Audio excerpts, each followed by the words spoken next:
ओ मूंखे परख वॾी आहे इंसान जी, खणी कसम चवां थो मां क़ुरान जी। पैसे जो यार कंदो कंहिंसां न प्यार तोड़े, रत पीआरियो पंहिंजी जान जी। पैसे जो यार कंदो कंहिंसां न प्यार तोड़े, रत पीआरियो पंहिंजी जान जी।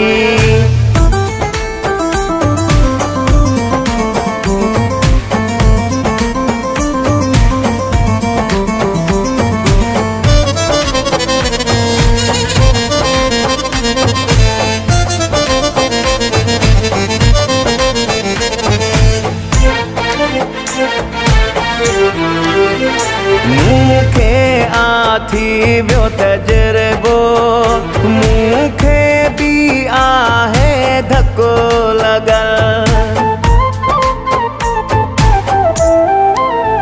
मूंखे बि कंहिं सतायो आहे, मुंहिंजी बि आहे दिलि टुटल।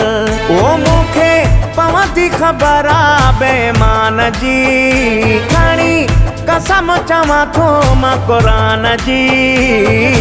पैसे जो यार कंदो कंहिंसां न प्यार तोड़े, रत पीआरियो पंहिंजी जान जी।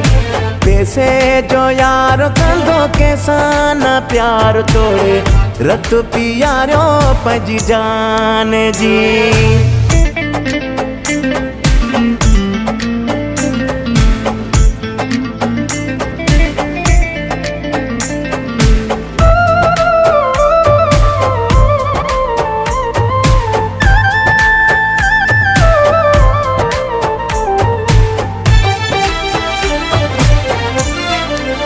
मूंखां पुछो त मां ॾसियां, केॾा पहिरीं ठगबाज़ आहिनि। ख़ाली ॾिसी खीसा थींदा, का उंड वठी नाराज़ आहिनि। ओ पत रखंदा न पंहिंजे ज़बान जी, खणी कसम चवां थो मां क़ुरान जी। पैसे जो यार कंदो कंहिंसां न प्यार तोड़े, रत पीआरियो पंहिंजी जान जी। पैसे जो यार कंदो कंहिंसां न प्यार तोड़े, रत पीआरियो पंहिंजी जान जी।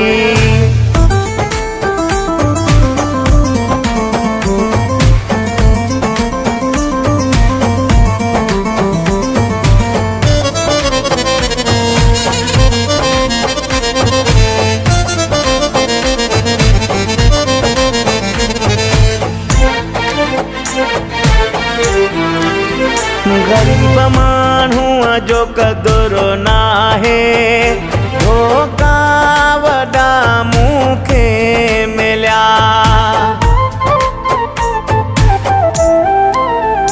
सुबुह छॾणो चए प्यार में, सॼी दुनिया जा माण्हू खिलिया। ओ हिते इज़त आ माण्हू शैतान जी, खणी कसम चवां थो मां क़ुरान जी।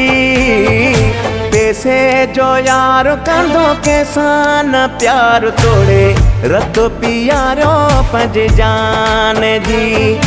पैसे जो यार कंदो कंहिंसां न प्यार तोड़े, रत पीआरियो पंहिंजी जान जी।